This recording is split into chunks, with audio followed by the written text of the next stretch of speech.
Welcome to the Week 9 recap of the NFL of What the Heck Are You Drinking?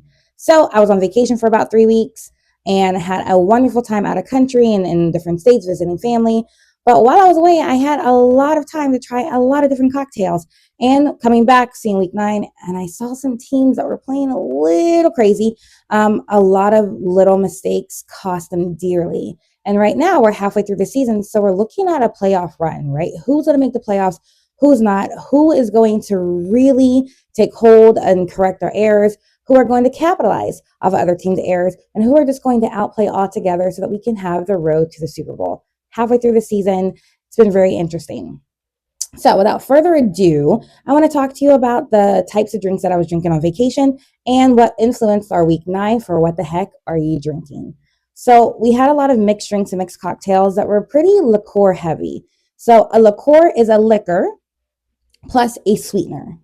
And it has to be sweet because if not, it's just going to be flavored liquor. So you have your base liquor, or your base spirit, think about brandy, vodka, rum, gin, and you add a sweetener to it, generally sugar-based. And then there's other infusions that happen too. Think about nuts, fruits, herbs, spices, cream, coffee, sugar, right? So if you look at green chartreuse, if you look at Amarula, you look at Bailey's, you look at Grand Marnier, Triple Sec, Blue Curacao. All of those are liqueurs that are sweet, and they really do add a nice mix or a round feeling to a lot of the cocktails to have that extra note, that extra spice, so that you can have really anything on the spectrum and have any taste that you want. So without further ado, let's talk about some of the games that were really exciting or disappointing, depending on what team you're cheering for and what drinks correspond with them. So let's jump into it. The Bengals and the Bears had a high-scoring game. It was pretty interesting. They had Grandpa Flacco that was playing. Loveland had three-man coverage, but ultimately led to the win. The final 17 seconds of the game, the Bears said, bet, we're going to go ahead and get a touchdown. They got a touchdown. They won the game, and the Bengals were just not able to come back from that. They thought they ran on the clock enough, and they were able to do it. Just didn't quite work that way. So that being said, we're drinking the Margarita Negra, which has coffee liqueur in it, tequila, lime, agave syrup, or you can use like Amaro Montenegro, which is really nice. It's a aperitif or digestif that has a really, actually kind of sweet flavor to it. It's very, very strong, enough to either give you pick-me-up or make you drown in your troubles. Bengals, drown in your troubles. Bears, you definitely want to celebrate, and you had a lot of energy. So the final 17 seconds, it looked like you guys were still the Energizer Bunnies, like you guys were up on coffee and you guys were able to pull it out. So Bengals, we'll see how you guys play next week. The Bears, keep it up. And we're excited to see how you guys are going to do in Week 10. Panthers playing the Packers. Right there in Lambeau Field. Green Bay was at home. The frozen tundra. They had nothing but themselves to blame for their loss. The Panthers, not the best team, having some things they had to work out. They had a lot of attitude, a lot of aggression, a lot of teamwork, and they worked to correct their mistakes. And I also think that these final second field goals may become their thing. I believe it's the second time that happened. So they shut it down, they capitalized, they figured it out, they won the game, and they closed that argument, right? And that is the cocktail that I want to talk to you about. It's called Closing Arguments. It's one of my favorite cocktails. It has one of my favorite liqueurs, which is green chartreuse, which I need another bottle. And green chartreuse is very herbaceous. It's made by monks, and there's very limited bottles, and the taste is just spectacular. If you can ever find the bottle, I would always get 2 or 3 because it's absolutely worth it.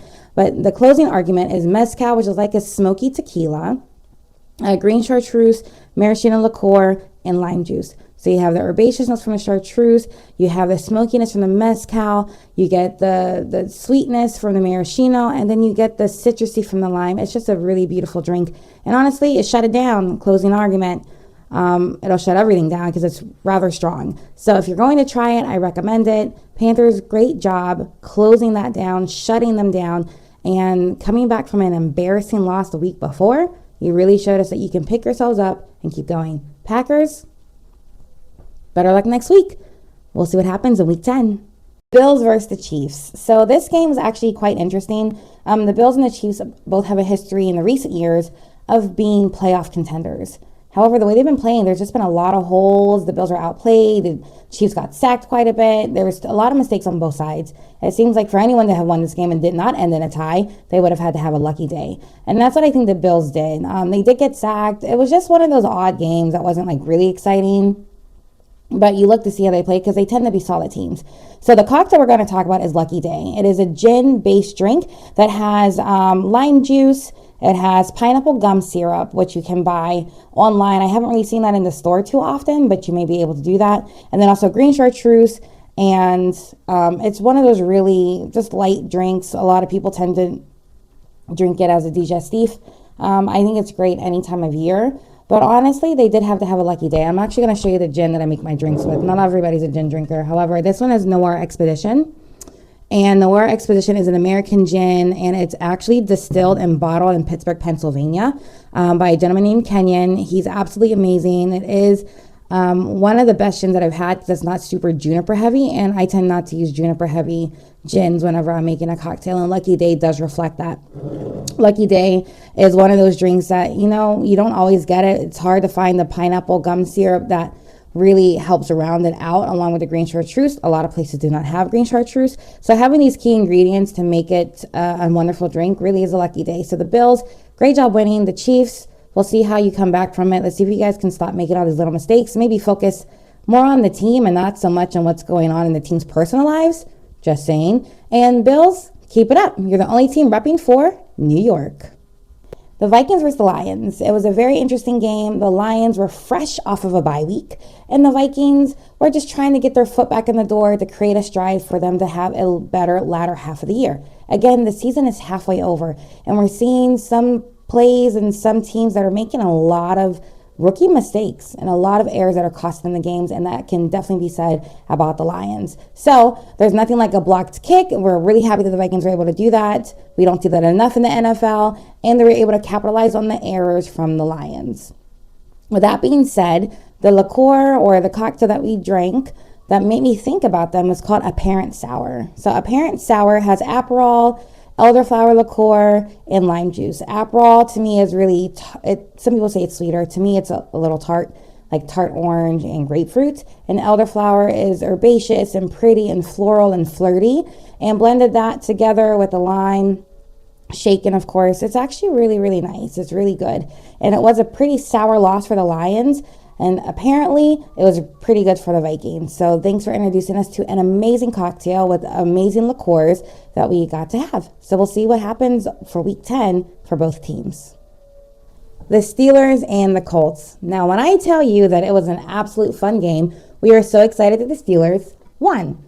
However, it didn't start off that way. It was a little rocky and a little shaky in the beginning, and the Colts have a better record. They're better on offense, they're better on defense, and they generally play better. However, they made a lot of little mistakes that led to their demise, and we were able to capitalize on that. So Aaron Rodgers and the team turned it around. They started off a little rocky. They caught some forced fumbles. They got some interceptions. It was first down city, third down conversions. Still a little sloppy. Still got some things we have to work on. However, since we were inaugurated in 1933, I drank this drink that came from the 1930s, and it's called Angel Face. So when I look at the Steelers, of course, they look like faces of angels that they were able to win. It was about time that we saw some smiles. And it has Luxardo dry gin, Albiaca liqueur, and Colorado. So it's one of those really refreshing, a little sexy, sultry drinks that you get, different from the Prohibition era. Of course, we all know the Steelers are wonderful from the Steel City. So we're really excited they were able to win. Colts, we'll see what you do next week. Steelers, we hope you keep up with the W, not being superstitious.